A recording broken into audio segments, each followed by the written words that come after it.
নমস্কার। অখণ্ড শ্রী শ্রী রামকৃষ্ণ কথামৃত শ্রীন কথিত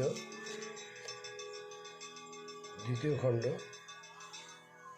তব কথামৃতং তপ্ত জীবনং কবির্ভীদং কলমশাপহম শ্রবণমঙ্গলং শ্রীমদাততং ভুবি গিরান্তি যে বুড়িদা জনা। শ্রীরামকৃষ্ণ কাপ্তান নরেন্দ্রবাবু এই ভক্ত সঙ্গে দক্ষিণেশ্বরে। ঠাকুরের গলার অসুখের সূত্রপাত। শ্রীরামকৃষ্ণ রাধিকা দত্ত, জন্মমৃত্যু দত্ত, কাপ্তানের সহিত কথোপকথন, অহংকার এই বিনাশের কারণ ও ঈশ্বর লাভের বিঘ্ন। শ্রীরামকৃষ্ণ কাপ্তান নরেন্দ্রবাবু এই ভক্ত সঙ্গে দক্ষিণেশ্বরে। প্রথম পরিচ্ছদ, ঠাকুরের গলার অসুখের সূত্রপাত। শ্রীরামকৃষ্ণ দক্ষিণেশ্বর কালীমন্দিরে এসে এই পূর্ব পরিচিত ঘরে বিশ্রাম করিতেছেন। আজ শনিবার 13ই জুন 1885, 32শে জ্যৈষ্ঠ 1292, জ্যৈষ্ঠ শুক্লা প্রতিপদ, জ্যৈষ্ঠ মাসের সংক্রান্তি। বেলা 3টা। ঠাকুর খাওয়া দাওয়ার পর ছোটোখাটটিতে একটু বিশ্রাম করিতেছেন। পণ্ডিতজি মেঝের উপরে মাদুরে বসিয়া আছেন। একটি শোকাতুরা ব্রাহ্মণী ঘরের উত্তরের দরজার পাশে দাঁড়াইয়া আছেন। কিশোরীও আছেন। মাস্টার আসিয়া প্রণাম করিলেন, সঙ্গে দ্বিজ ইত্যাদি। অখিলবাবু প্রতিবেশীও বসিয়া আছেন, তাহার সঙ্গে একটি আসামি ছোকরা। ঠাকুর শ্রী রামকৃষ্ণ একটু অসুস্থ আছেন। গলায় বিচি হইয়া সর্দির ভাব। গলার অসুখের এই প্রথম সূত্রপাত। বড় গরম পড়াতে মাস্টারমশাইয়ের শরীর অসুস্থ। ঠাকুর সর্বদা দর্শন করিতে দক্ষিণেশ্বরে আসিতে পারেন নাই। শ্রীরামকৃষ্ণ: এই যে তুমি এসেছ, বেশ বেলাটি, তুমি কেমন আছো? তো মাস্টার উত্তর দিচ্ছেন, আগেকার চেয়ে একটু ভালো আছি। সে ঠাকুর রামকৃষ্ণ বলছেন, বড় গরম পড়েছে, একটু বরফ খেও। আমার বাবু বড় গরম পড়ে কষ্ট হয়েছে। গরমে কুলফি বরফ এসব বেশি খাওয়া হয়েছিল, তাই গলায় বিচি হয়েছে। গয়ারে এমন বিশ্রী গন্ধ দেখি নাই। মাকে বলেছি, মা ভালো করে দাও, আর কুলফি খাবো না। তারপর আবার বলেছি বরফও খাবো না। শ্রীরামকৃষ্ণ সত্য কথা, তাহার জ্ঞানী ও ভক্তের অবস্থা। মাকে যেকাল বলেছি খাবো না, আর খাওয়া হবে না। তবে এমন হঠাৎ ভুল হয়ে যায়। বলেছিলাম রবিবারে মাছ খাবো না, এখন একদিন ভুলে খেয়ে ফেলেছি। কিন্তু জেনে শুনে হবার জন্যই। সেদিন গাড়ু নিয়ে একজনকে ঝাউতলার দিকে আসতে বললুম। এখন সে বাহ্যে গিয়েছিল, তাই আরেকজন নিয়ে এসেছিল। আমি বাহ্য করে এসে দেখি যে আরেকজন গাড়ু নিয়ে দাঁড়িয়ে আছে। সে গাড়ুর জল নিতে পারলুম না। কি করি? মাটি দিয়ে দাঁড়িয়ে রইলুম, যতক্ষণ না সে এসে জল দিলে। মার পাদপদ্মে ফুল দিয়ে তখন সব ত্যাগ করতে লাগলাম। তখন বলতে লাগলাম, মা, এই লও তোমার সূচি, এই লও তোমার অসুচি, এই লও তোমার ধর্ম, এই লও তোমার অধর্ম, এই লও তোমার পাপ, এই লও তোমার পুণ্য, এই লও তোমার ভালো, এই লও তোমার মন্দ, আমায় শুদ্ধা ভক্তি দাও। কিন্তু এই লও তোমার সত্যতা, এই লও তোমার মিথ্যা, এই কথা বলতে পারলাম না। একজন ভক্ত বড় পানি আছেন। ঠাকুর পুনঃ মাস্টারকে জিজ্ঞাসা করিতেছেন, হ্যাঁ গা, খাবো কি? মাস্টার বিনীতভাবে বলছেন, আজ্ঞা, তবে মার সঙ্গে পরামর্শ না করে খাবেন না। ঠাকুর অবশেষে বরফ খাইলেন না। শ্রীরামকৃষ্ণ বলছেন, সূচি অসুচি এটি ভক্তি ভক্তের পক্ষে, জ্ঞানীর পক্ষে নয়। বিজয়ের শাশুড়ি বললে, কই, আমার কি হয়েছে? এখনও সকলের সঙ্গে খেতে পারি না। আমি বললাম, সকলের খেলে কি জ্ঞান হয়? কুকুর যা তা খায়, তাই বলে কি কুকুর জ্ঞানী? মাস্টারের প্রতি, আমি 5 ব্যঞ্জন দিয়ে খাই কেন? পাছে একঘেয়ে হলে এদের ভক্তদের ছেড়ে দিতে হয়। কেশব সেনকে বললাম, আরও এগিয়ে কথা বললে তোমার দলটল থাকে না। জ্ঞানীর অবস্থায় দলটল মিথ্যা, স্বপ্নপথ। মাছ ছেড়ে দিলাম। প্রথম প্রথম কষ্ট হতো, পরে কষ্ট হতো না। পাখির বাসা যদি কেউ পুড়িয়ে দেয়, সে উড়ে উড়ে বেড়ায়। আকাশ আশ্রয় করে, দেহ জগৎ যদি ঠিক মিথ্যা বোধ হয়, তাহলে আত্মা সমাধিস্থ হয়। আগেও এই জ্ঞানী অবস্থা ছিল, লোক ভালো লাগতো না। হাটখোলায় অমুক একটি জ্ঞানী আছে, কি একটি ভক্ত আছে, এই শুনলাম। আবার কিছুদিন পরে শুনলাম ওই সে মরে গেছে, তাই আর লোক ভালো লাগতো না। তারপর তিনি মা মনকে নামালেন, ভক্তি ভক্তদের মন রাখিয়ে দিতেন। মাস্টার অবাক। ঠাকুরের অবস্থার পরিবর্তনের বিষয় শুনতেছেন।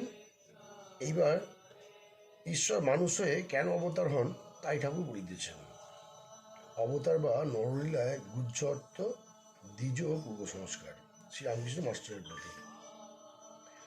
মনসুলীলা কেন জানো? এর ভিতর তার কথা শুনতে পাওয়া যায়, এর ভিতর তার বিলাস, এর ভিতর তিনি রসাস্বাদন করেন। আর সব ভক্তদের ভিতরে তারই একটু একটু প্রকাশ।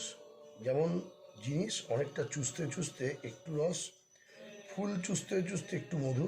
মাস্টার বলতো, তুমি এটি বুঝেছ? মাস্টার বলছেন, আগে হ্যাঁ বুঝেছি। ঠাকুর দ্বিজর সহিত কথা কইতেছেন। দ্বিজর বয়স 15-16। বাপ দ্বিতীয় পক্ষে বিবাহ করিয়াছেন। দ্বিজ প্রায় মাস্টারের সঙ্গে আসেন। ঠাকুর তাকে স্নেহ করেন। দ্বিজ বলিতেছিলেন, বাবা তাকে দক্ষিণেশ্বরে আসিতে দেন না।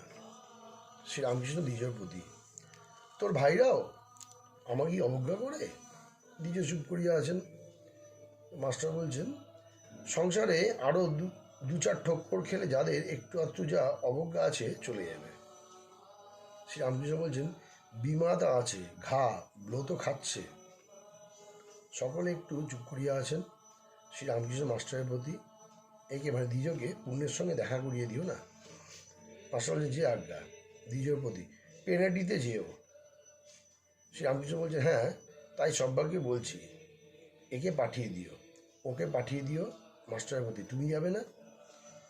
ঠাকুর পেনাটি মহোৎসবে যাইবেন, তাই ভক্তদের সেখানে যাওয়ার কথা বলিতেছেন। মাস্টার বলছেন, আগে ইচ্ছা আছে। শ্রী রামকৃষ্ণ বলছেন, বড় নৌকা হবে, টলমল করবে না। গিরিশ ঘোষ যাবে না? হ্যাঁ না, এভারলাস্টিং ইয়েস, এভারলাস্টিং নেই। ঠাকুর দ্বিজকে একদৃষ্ট দেখিতেছেন। শ্রী রামকৃষ্ণ বলছেন, আচ্ছা এত ছোকরা আছে, এই বা আসে কেন তুমি বলো? অবশ্য আগেকার কিছু ছিল তো? মাস্টার বলছেন, আগে হ্যাঁ। শ্রী রামকৃষ্ণ বলছেন, সংস্কার। আগের জন্মে কর্ম করা আছে, সরল হয় শেষ জন্মে। শেষ জন্মে খ্যাপাটে ভাব থাকে। তবে কি জানো, তার ইচ্ছাতে, তার হাতে জগৎ সব হচ্ছে, তার নাতে হওয়া বন্ধ হচ্ছে। মানুষের আশীর্বাদ করতে নাই কেন? মানুষের ইচ্ছায় কিচ্ছু হয় না, তার ইচ্ছাতেই হয়, যায়। সেদিন ক্যাপ্টেনের ওখানে গেলাম, রাস্তা দিয়ে ছোকরা যাচ্ছে দেখলাম, তারা এক এক রকমের। একটা ছোকরাকে দেখলাম 19-20 বছর বয়স, বাঁকা শীতে কাটা, সিজ দিতে যাচ্ছে। কেউ যাচ্ছে বলতে বলতে নগেন্দ্র ক্ষীরোদ। কেউ দেখি ঘোরতম বাঁশি বাজাচ্ছে, তাতেই একটু অহংকার হয়েছে দ্বিজর প্রতি। যার জ্ঞান হয়েছে তার নিন্দার ভয় কি? তার পুত্রষ্ঠ বুদ্ধি, কামারের ন্যায়। তার উপর কত হাতুড়ি ঘা পড়ছে, কিছুতেই কিচ্ছু হয় না। আমি অমুকের বাপকে দেখলাম রাস্তা দিয়ে যাচ্ছে। তো মাস্টার বলছেন, লোকটি বেশ সরল। সে আমাকে কিছু বলেন, কিন্তু চোখ রাঙা। কাপ্তানের চরিত্র শ্রীরামকৃষ্ণ, পুরুষ প্রকৃতি যোগ। ঠাকুর কাপ্তানের বাড়ি গিয়েছিলেন, সেই গল্প করে দিয়েছেন। যেসব ছেলেরা ঠাকুরের কাছে আসে, কাপ্তান তাহাদের নিন্দা করিয়াছিলেন। হাজরা মহাশয়ের কাছে বোধ হয় তাহাদের নিন্দা শুনিয়াছিলেন। শ্রীরামকৃষ্ণ, কাপ্তানের সঙ্গে কথা হচ্ছিল। আমি বললাম, পুরুষ আর প্রকৃতি ছাড়া আর কিছুই নাই। নারদ বলেছেন, হে রাম, যত পুরুষ দেখতে পাও সব তোমার অংশ, আর যত স্ত্রী দেখতে পাও সব সীতার অংশ। কাপ্তান খুব খুশি, বললে, আপনারই ঠিক বোধ হয়েছে। সব পুরুষ রামের অংশে রাম, সব স্ত্রী সীতার অংশে সীতা। এই কথা এই বললে আবার তারই পর সেগুলোতে নিন্দা আরম্ভ করলে। বলে ওরা ইংরেজি পড়ে, যা তা খায়, ওরা তোমার কাছে সর্বদা যায়, সে ভালো নয়, ওতে তোমার খারাপ হতে পারে। হাজরা যা একটি লোক, খুব লোক, ওদের অত যেতে দেবেন না। আমি প্রথমে বললাম, যায় তা কি করি?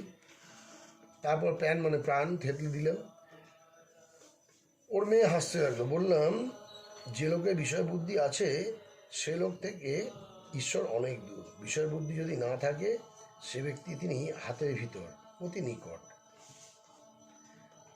কাপ্তান রাখালের কথা বললে যে ও সকলের বাড়িতে খায়, বুঝি হাজরার কাছে শুনেছে। তখন বললাম, লোকে হাজার জপ তপ করুক, যদি বিষয় বুদ্ধি থাকে তাহলে কিছুই হবে না।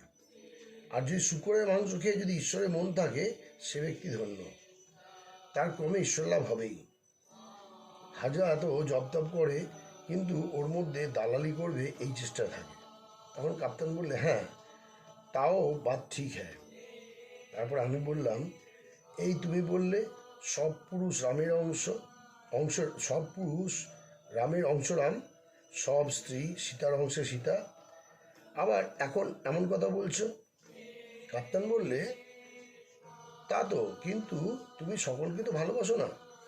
আমি বললাম, অপনারায়ণ সবই জল, কিন্তু কোনো জল খাওয়া যায়, কোনোটিতে নেওয়া যায়, কোনো জলে শৌচ করা যায়। এই যে তোমার মেয়ে বসে আছে, আমি দেখছি সাক্ষাৎ আনন্দময়ী। কাপ্তান তখন বলতে লাগলো, হ্যাঁ হ্যাঁ ও ঠিক হ্যাঁ। তখন আবার আমার পায়ে ধরতে যায়। এই বলে ঠাকুর হাসিতে লাগলেন। এইবার ঠাকুর কাপ্তানের কত গুণ তাহা বলিতেছেন। শ্রীরামকৃষ্ণ। কাপ্তানের অনেক গুণ। রোজ নিত্যকর্ম, নিজে ঠাকুর পূজা, স্নানের মন্ত্রই কত। কাপ্তান খুব একজন কর্মী। পূজা, জপ, আরতি, পাঠ, স্তব এসব নিত্যকর্ম করে। কাপ্তানও পাণ্ডিত্য, কাপ্তানও ঠাকুরের অবস্থা। আমি কাপ্তানকে বকতে লাগলাম। বললাম, তুমি পড়েই সব খারাপ করেছো, আর পড়ো না। আমার অবস্থা কাপ্তান বললে, উড্ডীয়মান ভাব, জীবাত্মা আর পরমাত্মা। জীবাত্মা যেন একটি পাখি আর পরমাত্মা যেন আকাশ, চিদাকাশ। কাপ্তান বললে, তোমার জীবাত্মা চিদাকাশে উড়ে যায়, তাই সমাধি। সহাস্যে কাপ্তান বাঙালিদের নিন্দা করলে। বললে, বাঙালিরা নির্বোধ, কাছে মানিক রয়েছে চিনবে না। গৃহস্থ ভক্ত ঠাকুর শ্রীরামকৃষ্ণ কর্ম কতদিন। কাপ্তানের বাপ খুব ভক্ত ছিল। ইংরেজের ফৌজে সুবেদারের কাজ করত। যুদ্ধক্ষেত্রে পুজোর সময় পুজো করতো, এক হাতে শিব পুজো, এক হাতে তরবার বন্দুক, মাস্টারের প্রতি। তবে কি জানো, রাত দিন বিষয়কর্ম মার ছেলে ঘিরে রয়েছে, যখনই যাই দেখি। আবার লোকজন হিসাবে খাতা মাঝে মাঝে আনে। একবার ঈশ্বরও মন যায়। যেমন বিকারের রোগী, বিকারের ঘোর লেগেই আছে, একবার চটকা ভাঙে, তখন জল খাবো বলে চেঁচিয়ে ওঠে, আবার জল দিয়ে দিতে অজ্ঞান হয়ে যায়, কোনো হুঁশ থাকে না। আমি তাই ওকে বললাম, তুমি কর্মী? কাপ্তান বললে, আজ্ঞা আমার পূজা এইসব করতে আনন্দ হয়, জীবের কর্ম বই, আর উপায় নাই। আমি বললাম, কিন্তু কর্ম কি চিরকাল করতে হবে? মৌমাছি ভনভন কতক্ষণ করে? যতক্ষণ না ফুলে বসে। মধুপানের সময় ভনভনই চলে যায়। কাপ্তান বললে, আপনার মতো আমরা কি পুজো আর কর্ম ত্যাগ করতে পারি? তার কিন্তু কথা ঠিক নাই। কখনো বলে এসব জড়, কখনো বলে এসব চৈতন্য। আমি বলি, জড় আবার কি? সবই চৈতন্য। পূর্ণ মাস্টার। জোর করে বিবাহ। শ্রীরামকৃষ্ণ। পুণ্যের কথা ঠাকুর মাস্টারমশাইকে জিজ্ঞাসা করিতেছেন। শ্রীরামকৃষ্ণ। পুণ্যকে আরেকবার দেখলে আমার ব্যাকুলতা একটু কম পড়বে। কি চতুর, আমার উপর খুব টান। সে বলে, আমারও বুক কেমন করে আপনাকে দেখবার জন্য।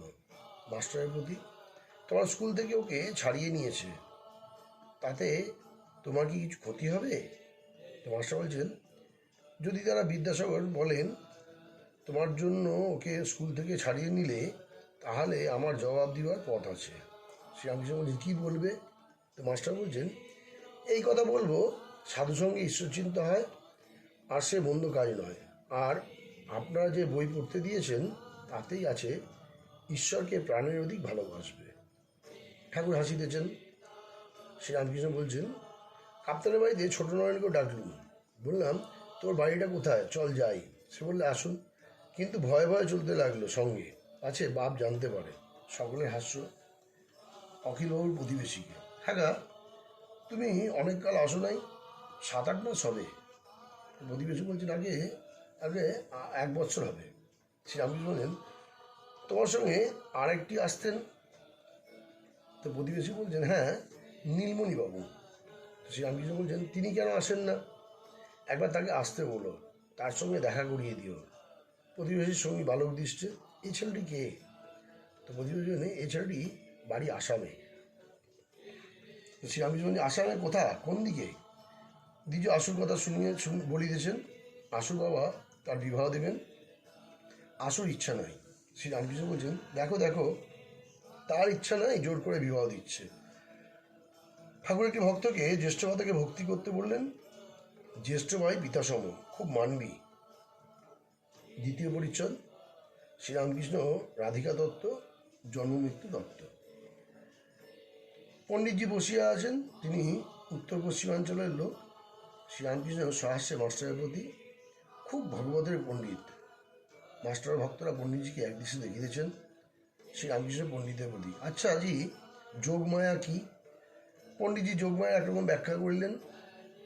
শ্রীরামকৃষ্ণ বলছেন, রাধিকাকে কেন যোগমায়া বলে না? পণ্ডিতজি এই প্রশ্নের উত্তর একরকম দিলেন। তখন ঠাকুর নিজেই বলিতেছেন, রাধিকা বিশুদ্ধ সত্য, প্রেমময়ী। যোগমায়ার ভিতরে 3 গুণই আছে, সত্য, রজ, তম। শ্রীমতীর ভিতর বিশুদ্ধ তত্ত্ব বই আর কিচ্ছু নাই। মাস্টারের প্রতি নরেন্দ্র এখন শ্রীমতীকে খুব মানে। সে বলে, সচ্চিদানন্দকে যদি ভালোবাসতে শিখতে হয় তো রাধিকার কাছে শেখা যায়। সচ্চিদানন্দ নিজে রসাস্বাদন করতে রাধিকার সৃষ্টি করেছেন। সচ্চিদানন্দ কৃষ্ণকে অঙ্গ থেকে রাধা বেরিয়েছেন। সচ্চিদানন্দ কৃষ্ণই আধার, আর নিজেই শ্রীমতী রূপ আধেয়। নিজের রস আস্বাদন করতে, অর্থাৎ সচ্চিদানন্দকে ভালোবেসে আনন্দ সম্ভব করতে। তাই বৈষ্ণবদের গ্রন্থে আছে, রাধা জন্মন করে চোখ খুলেন নাই, অর্থাৎ এই যে ভাব যে এই চোখে আর কাকে দেখব। রাধিকাকে দেখতে যশোদা যখন কৃষ্ণকে কোলে করে গেলেন, তখন কৃষ্ণকে দেখবার জন্য রাধা চোখ খুললেন।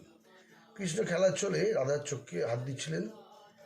আসামের বালকের প্রতি, এ কি দেখছি, ছোট ছেলে চোখে হাত দেয়?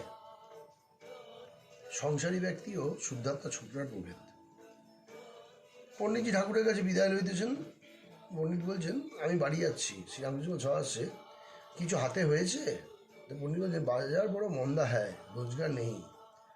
পণ্ডিতজি কিয়ৎক্ষণ পরে ঠাকুরকে প্রণাম করিয়া বিদায় লইলেন। শ্রীরামকৃষ্ণ মাস্টারের প্রতি, দেখো, বিষয় আর ছোকরাদের কত তফাৎ। এই পণ্ডিত রাত দিন টাকা টাকা করছে, কলকাতায় এসেছে পেটের জন্য। তা না হলে বাড়ির সেগুলি পেট চলে না। তাই এর দ্বারে ওর দ্বারে যেতে হয়। মন একাগ্র করে ঈশ্বর চিন্তা করবে কখন? কিন্তু ছোকরাদের ভেতর কামিনী কাঞ্চন নাই, ইচ্ছা করলেই ঈশ্বরে মন দিতে পারে। ছোকরারা বিষয়ী সঙ্গ ভালোবাসবে না।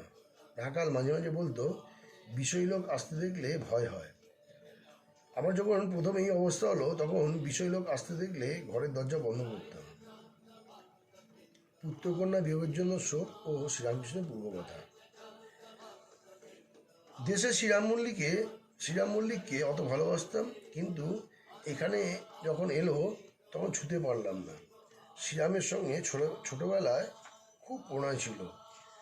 রাত দিন একসঙ্গে থাকতাম, একসঙ্গে শুয়ে থাকতাম। তখন 16-17 বছর বয়স। লোকে বলতো, এদের ভিতর একজন মেয়ে মানুষ হলে দুজনে বিয়ে হতো। তাদের বাড়ি দুজনে খেলা করতাম। তখনকার সব কথা মনে পড়ছে। তাদের কুটুম্বেরা পালকি চড়ে আসতো, বেড়াগুলো হিঞ্জোড়া হিঞ্জোড়া বলতে থাকতো। শ্রীরামকৃষ্ণকে দেখার ফলে দেখবো বলে কতবার লোক পাঠিয়েছি। এখন চাঁদকে দোকান করেছে, সেদিন এসেছিল, 2 দিন এখানে ছিল। শ্রীরাম বললে, ছেলেপিলা হয় নাই, ভাইপোটিকে মানুষ করেছিল, সেটি মরে গেছে। বলতে বলতে শ্রীরাম দীর্ঘশ্বাস ফেললে, চোখে জল এলো। ভাইপোর জন্য খুব শোক হয়েছে। আবার বললে ছেলে হয়নি বলে স্ত্রীর যত স্নেহ ওই ভাইপোর ওপর পড়েছিল, এখন সে শোকে অধীর হয়েছে। আমি তাকে বলি, খেপি, আর শোক করলে কি হবে, তুই কাশি যাবি? বলে খেপি একবারে ডাইলিউট হয়ে গেছে, তাকে ছুতে পারলাম না, দেখলাম তাতে কিছু নাই। ঠাকুর শোক সম্বন্ধে এই সকল কথা বলিতেছেন। এদিকে ঘরের উত্তর দরজার কাছে সেই সুখাদ্রা ব্রাহ্মণী দাঁড়াইয়া আছেন। ব্রাহ্মণী বিধবা, তার একমাত্র কন্যার খুব বড় ঘরে বিবাহ হইয়াছিল। মেয়েটির স্বামী রাজা উপাধিধারী, কলিকাতা নিবাসী জমিদার। মেয়েটি যখন বাপের বাড়ি আসিতেন তখন সঙ্গে সিপাহী শাস্তি আসিত। মায়ের বুক যেন দশাত হইত। সেই একমাত্র কন্যা কয়দিন হলো ইহলোক ত্যাগ করিয়া গিয়াছে। ব্রাহ্মণী দাঁড়াইয়া ভাইপোর বিয়োগের জন্য শ্রীরাম মল্লিকের শোকের কথা শুনিলেন। তিনি কয়দিন ধরিয়া বাগবাজার হইতে পাগলের ন্যায় ছুটে ছুটে ঠাকুর শ্রী রামকৃষ্ণকে দর্শন করিতে আসিতেছেন। যদি কোনো উপায় হয়, যদি তিনি এই দুর্জয় শোক নিবারণের কোনো ব্যবস্থা করিতে পারেন। ঠাকুর আবার কথা কহিতে চান। শ্রীরামকৃষ্ণ ব্রাহ্মণী ও ভক্তদের প্রতি। একজন এসেছিল, খানিকক্ষণ বসে বলছে, যাই একবার ছেলের চাঁদমুখটা দেখি গিয়ে। আমি আর থাকতে পারলাম না, বললাম, তবে রে শালা, ওঠ এখান থেকে। ঈশ্বরের চাঁদমুখের চেয়ে ছেলের চাঁদমুখ? জন্মমৃত্যু দত্ত, বাজিগরের ভেলকি। মাস্টারের প্রতি, কি জানো, ঈশ্বর সত্য আর সব অনিত্য। জীব জগৎ, বাড়ি ঘর দ্বার, ছেলেপিলে, এসব বাজিগরের ভেলকি। বাজিগর কাঠি দিয়ে বাজা বাজাচ্ছে আর বলছে, লাগ লাগ লাগ। ঢাকা খুলে দেখো কতগুলো পাখি আকাশে উড়ে গেল, কিন্তু বাজিগরই সত্য আর সব অনিত্য। এই আছে, এই নাই। কৈলাসে শিব বসে আছেন, নন্দী কাছে আছেন। এমন সময় একটি ভারী শব্দ হলো। নন্দী জিজ্ঞাসা করলো, ঠাকুর, এ কিসের শব্দ হলো? শিব বললেন, রাবণ জন্মগ্রহণ করলে তাই শব্দ। খানিক পরে আবার একটি ভয়ানক শব্দ হলো। নন্দী জিজ্ঞাসা করলে, এবার কিসের শব্দ? শিব হেসে বললেন, এবার রাবণ বধ হলো। জন্মমৃত্যু এসব ভেলকির মতো। এই আছে, এই নাই। ঈশ্বর সত্য আর সব অনিত্য। জলই সত্য, জলের ভুরভুরি। এই আছে, এই নাই। ভুরভুরি জলে মিশে যায়। যে জলে উৎপত্তি সেই জলেই লয়।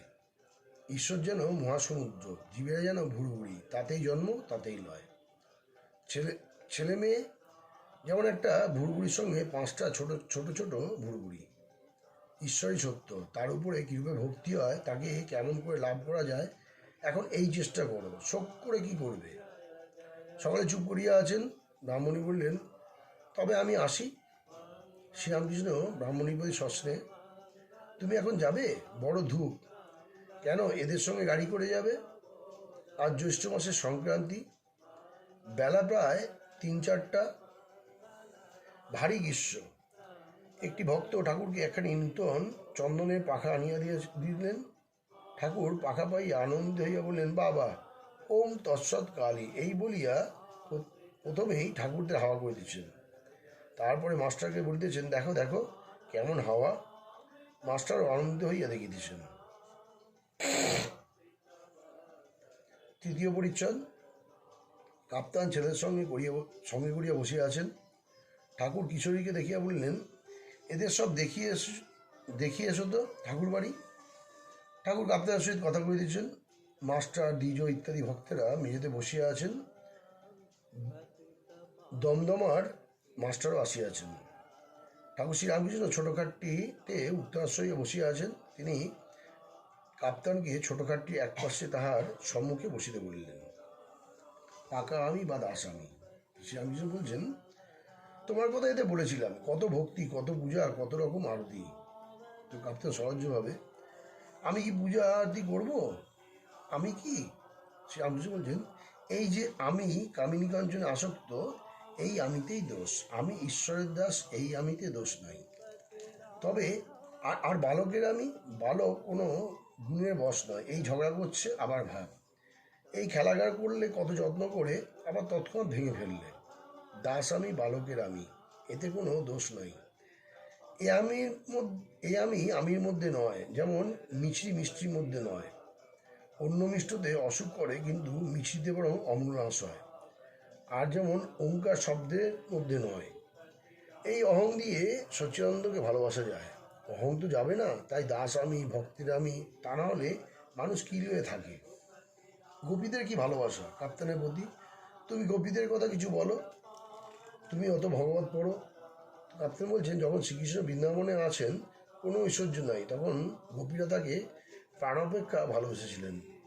তাই কৃষ্ণকে বলেছিলেন, আমি তাদের ঋণ কেমন করে শুধু পাবো, যে গোপীরা আমার প্রতি সব সমর্পণ করেছে, দেহ মন চিত্ত। শ্যামকৃষ্ণ ভাবে বিবরিয়াছেন, গোবিন্দ গোবিন্দ গোবিন্দ এই কথা বলিতে বলিতে আবিষ্ট হইতেছেন, প্রায় বাহ্যশূন্য। কাপ্তেন সবিস্ময়ে বলিতেছেন, ধন্য ধন্য। কাপ্তেন ও সমবেত ভক্তগণ ঠাকুরের এই আপ্লুত অদ্ভুত প্রেমাবস্থা দেখিতেছেন। যতক্ষণ না তিনি প্রকৃষ্ট হন, আর ততক্ষণ তারা চুপ করিয়া একদৃশ্যে দেখিতেছেন। শ্রী রামকৃষ্ণ বলছেন, তারপর কাপ্তেন বলছেন, তিনি যোগীদের অগম্য, যোগী ভীর গমাম, আপনার ন্যায় যোগীদের অগম্য, কিন্তু গোপীদের গম্য। যোগীরা কত বছর যোগ করে যাকে পায় নাই, কিন্তু গোপীরা অনায়াসে তাকে পেয়েছে। শ্রী রামকৃষ্ণ সহস্র বলছেন, গোপীদের কাছে খাওয়া, খেলা, কাঁদা, আবদার করা এসব হয়েছে। শ্রীযুক্ত বঙ্কিম ও শ্রীকৃষ্ণ চরিত্র অবতারবাদ। একজন ভক্ত বলিলেন, শ্রীযুক্ত বঙ্কিম কৃষ্ণ চরিত্র লিখছেন। শ্রী রামকৃষ্ণ বলছেন, বঙ্কিম শ্রীকৃষ্ণ মানে না, মানে শ্রীমতী মানে না। কাপ্তেন বলছেন, বুঝি লীলা মানেন না।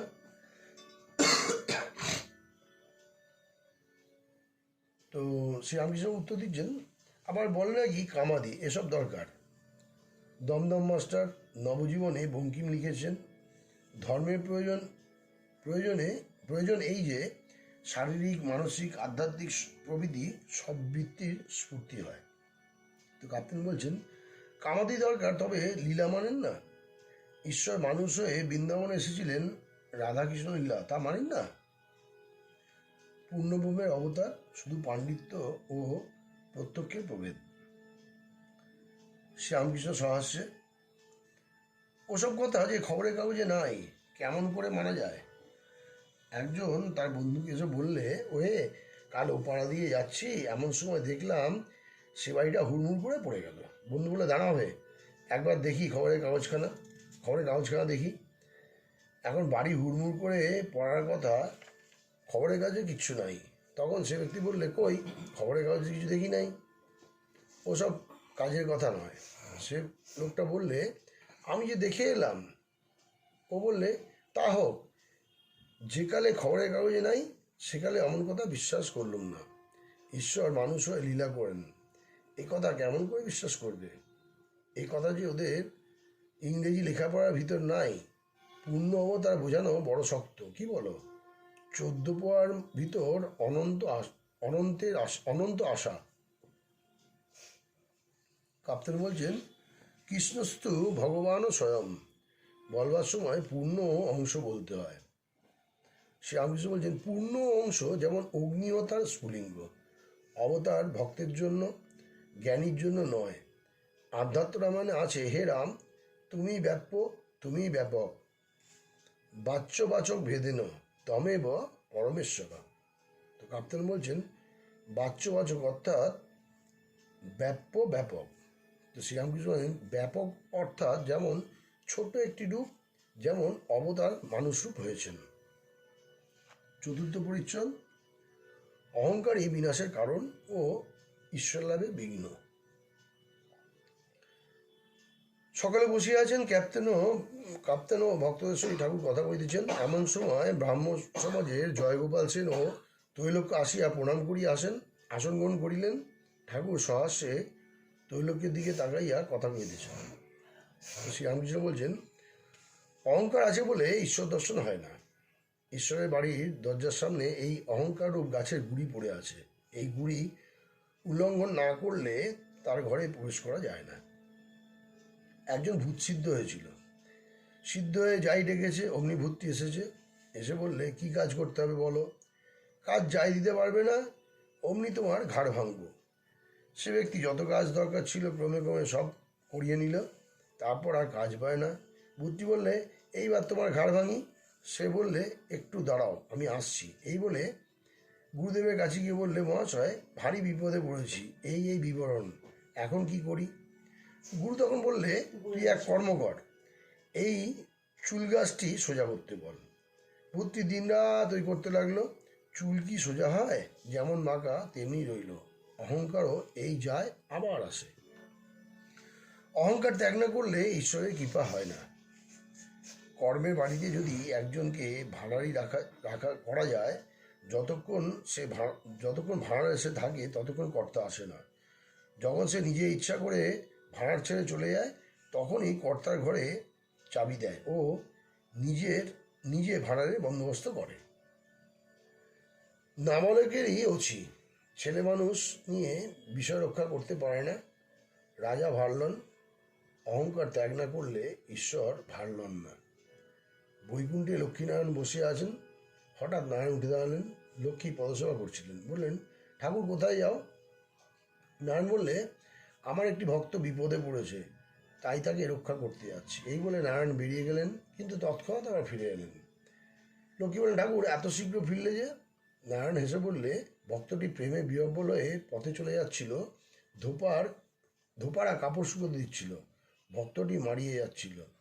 দেখে ধোপারায় লাঠি লয়ে তাকে মারতে যাচ্ছিল, তাই আমি তাকে রক্ষা করতে গিয়েছিলাম।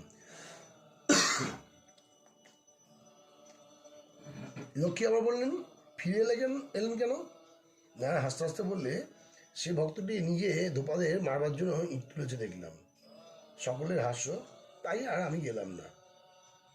পূর্বকথা, কেশব ও গৌরী সোহম অবস্থার পর দাসভাব। কেশব সেনকে বলেছিলাম অহং ত্যাগ করতে হবে। তাতে কেশব বললে, তাহলে মহাশয় দল কেমন করে থাকে? আমি বললাম, তোমার একই বুদ্ধি। তুমি কাঁচা আমি ত্যাগ করো, যে আমিতে কামিনী কাঞ্চনে আসক্ত করে। কিন্তু পাকা আমি, দাস আমি, ভক্তের আমি ত্যাগ করতে বলছি না। আমি ঈশ্বরের দাস, আমি ঈশ্বরের সন্তান, এর নাম পাকা আমি, এতে কোনো দোষ নাই। ত্রৈলোক্য বলছেন, অহংকার যাওয়া বড় শক্ত, লোকে মনে করে বুঝি গেছে। শ্রীরামকৃষ্ণ বলছেন, পাছে অহংকার হয় বলে গৌরী আমি বলতো না, বলতো ইনি। আমিও তার দেখা দেখি বলতাম ইনি। আমি খেয়েছি না বলে বলতাম ইনি খেয়েছেন। সেজবাবু তাই থেকে একদিন বললে, সে কি বাবা, তুমি ওসব কেন বলবে? ওরা ওসব বলুক, ওদের অহংকার আছে, তোমার তো অহংকার নাই, তোমার ওসব বলা কিচ্ছু দরকার নেই। কেশবকে বললাম, আমিটা তো মরে যাবে না, অতএব সে দাসভাবে থাক। যেমন দাস প্রহ্লাদ দুইভাবে থাকতেন, কখনো বোধ করতেন তুমি আমি, আমি তুমি, সোহম। আবার যখন অহং বুদ্ধি আসতো, তখন দেখতেন আমি দাস তুমি প্রভু। একবারে পাকা সোহম হলে পড়ে তারপর দাসভাবে থাকা, যেমন আমি দাস। ব্রহ্মজ্ঞানের লক্ষণ ভক্তের আমি কর্মত্যাগ। কাপ্তানের প্রতি ব্রহ্মজ্ঞান হলে কতগুলি লক্ষণে বোঝা যায়। শ্রীমদ্ ভগবতে জ্ঞানী 4টি অবস্থা আছে: বালকবধ, জড়বধ, উন্মাদবধ, পিশাচবধ। 5 বছরে বালকের অবস্থা হয়। আবার কখনো পাগলের মতন ব্যবহার করে, কখনো জ্বরের ন্যায় থাকে। এই অবস্থায় কর্ম করতে পারে না, কর্ম ত্যাগ হয়। তবে যদি বলো জানকাদি কর্ম করেছিলেন, তা কি জানো? তখনকার লোক কর্মচারীদের উপর ভার দিয়ে নিশ্চিত হতো, আর তখনকার লোকও খুব বিশ্বাসী ছিল। শ্রীরামকৃষ্ণ কর্মত্যাগের কথা বলতেছেন। আবার যাদের কর্মে আসক্তি আছে, তাদের অনাসক্ত হয়ে কর্ম করতে বলছেন। শ্রীরামকৃষ্ণ বলছেন, জ্ঞান হলে বেশি কর্ম করতে পারে না। তাহলে বলছেন কেন? পাহাড়ি বাবা এমন যোগী, কিন্তু লোকের ঝগড়া বিবাদ মিটিয়ে দেন, এমনকি মোকদ্দমা নিষ্পত্তি করেন। শ্রীরাম বলছে, হ্যাঁ, তা বটে। দুর্গাচরণ ডাক্তার এত মাতাল, 24 ঘন্টা মদ খেয়ে থাকতো, কিন্তু কাজের বেলা ঠিক। চিকিৎসা করবার সময় কোনোরূপ ভুল হবে না। ভক্তি লাভ করে কর্ম করলে দোষ নেই, কিন্তু বড় কঠিন, খুব তপস্যা চাই। ঈশ্বরই সব করেছেন, আমরা যন্ত্রস্বরূপ। কালীঘরের সামনে শিখরা বলেছিল, ঈশ্বর দয়াময়। আমি বললাম, দয়া কাদের উপর? শিখরা বললে, কেন মহারাজ, আমাদের উপর। আমি বললাম, আমরা সকলে তার ছেলে। ছেলের উপর আবার দয়া কি? তিনি ছেলেদের দেখেছেন। তা তিনি দেখবেন না তো বামুন পাড়ার লোকে এসে দেখবে? আচ্ছা, যারা দয়াময় বলে তারা এটি ভাবে না যে আমরা কি পরের ছেলে? তো আপনি বলছেন আগে হ্যাঁ, আপনার বোধ হয় আপনার বলে বোধ থাকে না। ভক্ত বুঝাদি ঈশ্বর ভক্তবৎসল পূর্ণজ্ঞানী। শ্রীরামকৃষ্ণ বলছেন, তবে কি দয়াময় বলবে না? যতক্ষণ সাধনার অবস্থা ততক্ষণ বলবে। তাকে লাভ হলে তবে ঠিক আপনার বাপ কি আপনার মা বলে বোধ হয়। যতক্ষণ না ঈশ্বর লাভ হয় ততক্ষণ বোধ হয় আমরা সব দূরের লোক, পরের ছেলে। সাধন অবস্থায় তাকে সবই বলতে হয়। হাজরা নয়নদাদি একদিন বলেছিল, ঈশ্বর অনন্ত, তার ঐশ্বর্য অনন্ত। তিনি কি আর সন্দেশ কলা খাবেন না গান শুনবেন? ওসব মনের ভুল। নয়নদা অমনি 10 হাত নেমে গেল। তখন হাজরাকে বললাম, তুমি কি পাজি? ওদের অমন কথা বললে ওরা দাঁড়ায় কোথা? ভক্তি গেলে মানুষ কিল হয়ে থাকে, তার অনন্ত ঐশ্বর্য, তবুও তিনি ভক্তাধীন। বড় মানুষের দারবান এসে বাবুর সবাই একপাশে দাঁড়িয়ে আছে, হাতে কি একটা জিনিস আছে, কাপড়ে ঢাকা, অতি সংকোচভাবে। বাবু জিজ্ঞাসা করলেন, কি দারবান, হাতে কি আছে? দারবান সংকোচভাবে একটি আতা বার করে বাবুর সম্মুখে রাখলে ইচ্ছে বাবু ওটি খাবেন। বাবু দারবানের ভক্তিভাব থেকে আতাটি খুব আদর করে নিলেন আর বললেন, আহা, বেশ আতা, তুমি এটি কোথা থেকে কষ্ট করে আনলে? তিনি ভক্তাধীন। দুর্যোধন অতি যত্ন দেখালে আর বললে, এখানে খাওয়া দাওয়া করুন। ঠাকুর শ্রীকৃষ্ণ কিন্তু বিদুরের কুটিরে গেলেন। তিনি ভক্তবৎসল, বিদুরের সাকান্ন সুধান্যায় খেলেন। পূর্ণজ্ঞানীর আরেকটি লক্ষণ পিশাচবোধ। খাওয়া দাওয়ার বিচার নেই, সূচি অসুচি বিচার নেই। পূর্ণজ্ঞানী ও পূর্ণমূর্খ দুজনেই বাইরের লক্ষণ একরকম। পূর্ণজ্ঞানী হয়তো গঙ্গাসনায় মন্ত্রপাঠ করলে না, ঠাকুর পূজা করার সময় ফুলগুলি হয়তো একসঙ্গে ঠাকুরের চরণে দিয়ে চলে এলো, কোনো তন্ত্রমন্ত্র নাই। কর্মীও ঠাকুর রামকৃষ্ণ, কর্ম কতক্ষণ? যতদিন সংসারে ভোগ করার ইচ্ছা আছে ততদিন কর্মত্যাগ করতে পারে না। যতক্ষণ ভোগের আশা ততক্ষণ কর্ম। একটি পাখি জাহাজের মাছ তুলে অন্যমনস্ক হয়ে বসেছিল। জাহাজ গঙ্গার ভেতর ছিল। ক্রমে মহাসমুদ্রে এসে পড়ল। তখন পাখির চটকা ভাঙলো। সে দেখলো চতুর্দিকে কুলকি নাড়া নাই। তখন ডাঙায় ফিরে যাওয়ার জন্য উত্তর দিকে উড়ে গেল। অনেক দূর গিয়ে শান্ত হয়ে গেল, তবু কুলকি নাড়া দেখতে পেল না। তখন কি করে? ফিরে এসে মাছ তুলে আবার বসলো। অনেকক্ষণ পরে পাখিটা আবার উঠলো। এবার গেল পূর্ব দিকে। সেদিকে কিছুই দেখতে পেল না, চারিদিকে কেবল অকুল পাথার। তখন ভারী পরিশ্রান্ত হয়ে আবার জাহাজে ফিরে এসে মাছ তুলে বসলো। অনেকক্ষণ জিরিয়ে একবার দক্ষিণ দিকে গেল, এইরূপে আবার পশ্চিম দিকে গেল। যখন দেখলে কোথাও কুল কিনারা নাই, তখন সেই মাছগুলোর উপর বসলো আর উঠল না। নিশ্চেষ্ট হয়ে বসে রইল। তখন মনে আর কোনো ব্যস্ত বা অশান্তি রইল না। নিশ্চিন্ত হয়েছে, আর কোনো চেষ্টা করে নাই। তাকে আপনি বলছেন, আহা, কেয়া দৃষ্টান্ত! ভোগান্তে ব্যাকুলতা ও ঈশ্বর লাভ। শ্রীরামকৃষ্ণ বলছেন, সংসারী লোকেরা যখন সুখের জন্য চারিদিকে ঘুরে ঘুরে বেড়ায় আর পায় না, আর শেষে পরিশ্রান্ত হয়, যখন কামিনী কাঞ্চনে আসক্ত হয়ে কেবল দুঃখ পায়, তখনই বৈরাগ্য আসে, ত্যাগ আসে। ভোগ না করলে ত্যাগ অনেকে হয় না। কুটিচক আর বৌদক সাধকদের ভিতর কেউ অনেকে তীর্থে ঘোরে, এক জায়গায় স্থির হয়ে বসে থাকতে পারে না। অনেক তীর্থের উদক কিনা জল খায়। যখন ঘুরে ঘুরে খিদে মিটে যায়, তখন এক জায়গায় কুটি বেঁধে বসে আর নিশ্চিন্ত ও চেষ্টাশূন্য হয়ে ভগবানকে চিন্তা করে। কিন্তু কি ভোগ সংসার করবে? কামিনী কাঞ্চন ভোগ, সে তো ক্ষণিকের আনন্দ, এই আছে এই নাই। প্রায় মেঘ ও বর্ষা লেগেই আছে, সূর্য দেখা যায় না, দুঃখের ভাগই বেশি। আর কামিনী কাঞ্চন মেঘ সূর্যকে দেখতে দেয় না। কেউ আমাকে জিজ্ঞাসা করে, মহাশয়, ঈশ্বর কেন এমন সংসার করলেন? আমাদের কি কোনো উপায় নাই? উপায় ব্যাকুলতা, ত্যাগ। আমি বলি, উপায় থাকবে না কেন? তার শরণাগত আর ব্যাকুল হয়ে প্রার্থনা করো, যাতে অনুকূল হাওয়া বয়, যাতে শুভযোগ ঘটে। ব্যাকুল হয়ে ডাকলে তিনি শুনবেন। একজনের ছেলেটি যায় হয়েছিল। সে ব্যক্তি ব্যাকুল হয়ে ওর কাছে উপায় জিজ্ঞাসা করে বেড়াচ্ছে। একজন বললে, তুমি যদি এইটি জোগাড় করতে পারো তো ভালো হয়। সাথী নক্ষত্রের জল পড়বে মরার মাথার খুলির উপর। সেই জল একটি ব্যাঙ খেতে যাবে, সেই ব্যাঙকে একটি সাপে তাড়া করবে, ব্যাঙকে কামড়াতে গিয়ে সাপের বিষয় মরার খুলিতে পড়বে, আর সেই ব্যাঙটি লাফিয়ে পালিয়ে যাবে। সেই বিষ জল একটু লয়ে রোগীকে খাওয়াতে হবে। লোকটি অমনি ব্যাকুল হয়ে সেই ওষুধ খুঁজতে সাথী নক্ষত্রে বেরোলো। এমন সময় বৃষ্টি হচ্ছে, তখন ব্যাকুল হয়ে ঈশ্বরকে বলছে, ঠাকুর এইবার মরার মাথা খুঁজে জুটিয়ে দাও। খুঁজতে খুঁজতে দেখে একটি মরার খুলি, তাতে সাথী নক্ষত্রের জল পড়েছে। সে তখন আবার প্রার্থনা করে বলতে লাগলো, দোহাই ঠাকুর এইবার আর কটি জুটিয়ে দাও। ব্যাঙ ও সাপ তার যেমন ব্যাকুলতা তেমনি সব জুটে গেল। দেখতে দেখতে একটি সাপ ব্যাঙকে তাড়া করে আসছে, আর কামড়াতে গিয়ে তার বিষয় খুলির ভিতরে পড়ে গেল। ঈশ্বরের শরণাগত হয়ে তাকে ব্যাকুল হয়ে ডাকলে তিনি শুনবেন, সব সুযোগ করে দেবেন। তো ক্যাপ্টেন বলছেন, কি দৃষ্টান্ত? শ্রীরামকৃষ্ণ বলছে, হ্যাঁ, তিনি সুযোগ করে দেন। হয়তো বিয়ে হলো না, সব মন ঈশ্বরকে দিতে পারলে হয়তো ভাইরা রোজগার করতে লাগলো, বা একটি ছেলে মানুষ হয়ে গেল, তাহলে তোমায় আর সংসার দেখতে হলো না।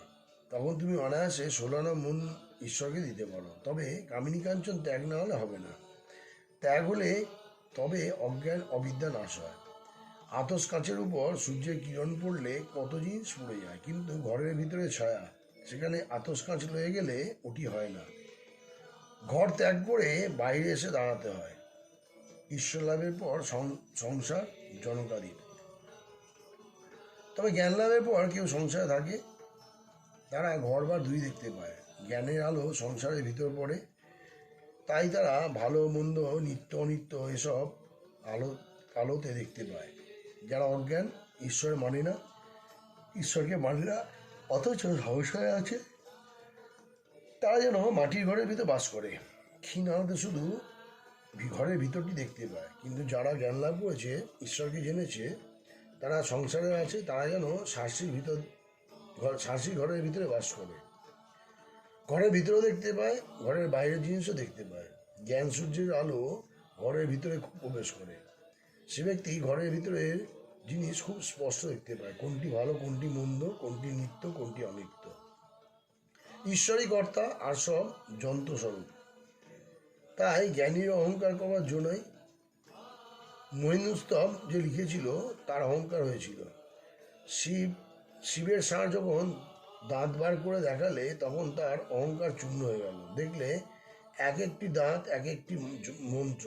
তার মানে কি জানো? এসব মন্ত্র অনাদিকাল ছিল, তুমি কেবল উদ্ধার করলে।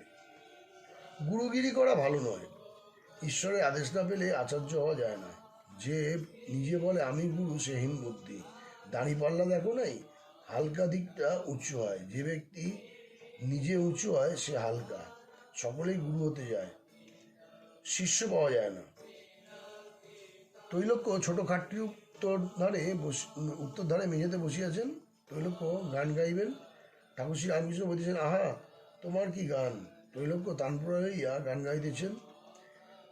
তুঝসে हमने दिल को लगाया, जो कुछ है सो तू ही है। গান, তুমি সর্বস্ব আমার হে নাথ, প্রাণধার সারৎসার, নাই তোমার বিয় কেহ, ত্রিভুবনে আপনার বলিবার। গান শুনিয়া ঠাকুর শ্রীরামকৃষ্ণ ভাবে বিভোর হইতেছেন, আর বলিতেছেন, আহা তুমি সব, আহা আহা। গান সমাপ্ত হইল। 6টা বাজিয়া গিয়াছে। ঠাকুর মুখ ধুইতে ঝাউতলার দিকে যাইতেছেন, সঙ্গে মাস্টার। ঠাকুর হাসিতে হাসিতে গল্প করিতে করিতে যাইতেছেন। মাস্টারকে হঠাৎ বললেন, কই তোমরা খেলে না, আর ওরা খেলে না? ঠাকুর ভক্তদের প্রসাদ দিবার জন্য ব্যস্ত হইয়াছেন। নরেন্দ্র ঠাকুর শ্রীরামকৃষ্ণ। আজ সন্ধ্যার পর ঠাকুর কলিকাতায় যাইবার কথা আছে। ঝাউতলা হইতে ফিরিবার সময় মাস্টারকে বলিতেছেন, তাই তো কার গাড়িতে যাই। সন্ধ্যা হইয়াছে। ঠাকুরের ঘরে প্রদীপ জ্বালা হইল ও ধূনা দেওয়া হইতেছে। ঠাকুর বাড়িতে সব স্থানে ফরাস আলো জ্বলিয়া দিল। রসুন চুকি বাজিতেছে। এবার দ্বাদশ শিব মন্দিরে, বিষ্ণু ঘরে ও কালীঘরে আরতি হইবে। ছোট কাঠটিতে বসিয়া ঠাকুরদের নাম কীর্তনান্তর ঠাকুর শ্রী রামকৃষ্ণ মার ধ্যান করিতেছেন। আরতি হইয়া গেল। কিয়ৎক্ষণ পরে ঠাকুর এদিক ওদিক পায়চারি করিতেছেন ও ভক্তদের সঙ্গে মাঝে মাঝে কথা কইতেছেন, আর কলিকাতায় যাইবার জন্য মাস্টারের সঙ্গে পরামর্শ করিতেছেন। এমন সময় নরেন্দ্র আসে উপস্থিত, সঙ্গে শরৎ আর 2-1টি ছোকরা। তারা আসিয়া ভূমিষ্ঠ হইয়া প্রণাম করিলেন। নরেন্দ্রকে দেখিয়া ঠাকুরের স্নেহ উতলাইয়া পড়িল। যেমন কচি ছেলেকে আদর করে ঠাকুর নরেন্দ্রের মুখে হাত দিয়ে আদর করিতে লাগিলেন ও স্নেহপূর্ণ স্বরে বললেন, তুমি এসেছ? ঘরের মধ্যে পশ্চিমাশ্র হইয়া ঠাকুর দাঁড়াইয়া আছেন। নরেন্দ্র ও আর কয়েকটি ছোকরা ঠাকুরে প্রণাম করিয়া পূর্বাশ্র হইয়া তাহার সম্মুখে কথা কইতেছেন। ঠাকুর মাস্টারের দিকে মুখ ফিরিয়া বলছেন, নরেন্দ্র এসেছে, আর যাওয়া যায়? লোক দিয়ে নরেন্দ্রদের ডেকে পাঠিয়েছিলাম, আর যাওয়া যায়? কি বলো? মাস্টার বললেন, যে আজ্ঞা, আজ তবে থাক। শ্রীরামকৃষ্ণ বলছেন, আচ্ছা, কাল যাব, হয় নৌকায় নয় গাড়িতে, অন্যান্য ভক্তদের প্রতি তোমরা তবে এসো, আজ রাত হলো। ভক্তেরা সকলে একে একে প্রণাম করিয়া বিদায় গ্রহণ করিলেন। ওম স্থাপকায় চ ধর্মস্য সর্বধর্মস্বরূপিণী অবতার বৈষ্ঠায় রামকৃষ্ণায় নমঃ। ওম নমঃ শ্রীমদ রামকৃষ্ণায় নমঃ। ওম শ্রীমদ রামকৃষ্ণায় নমঃ। ওম শ্রীমদ রামকৃষ্ণায় নমঃ। ওম শ্রীমদ রামকৃষ্ণায় নমঃ। জননীং সাধাং দেবী রামকৃষ্ণ জগদ্গুরুম পাদপদ্মতয় সিদ্ধা প্রমামি মুহুর্মুহুঃ। ওম শরণমঙ্গলে শিবে সর্বত্র সাধিকে শরণে ত্র্যম্বকে গৌরী নারায়ণস্তে সৃষ্টি স্থিতি বিনাশনং শক্তিপীঠ সনাতনী গুণাশ্রয় গুণময়ী নারায়ণস্তে। জয় নারায়ণস্তে, জয় নারায়ণস্তে, জয় নারায়ণস্তে, জয় নারায়ণস্তে, জয় ভবতারিণস্তে, জয় ভবতারিণস্তে, জয় ভবতারিণস্তে, জয় ভবতারিণস্তে। জয় মহামা কি জয়, জয় মহামা কি জয়, জয় মহামা কি জয়, জয় মহামা কি জয়।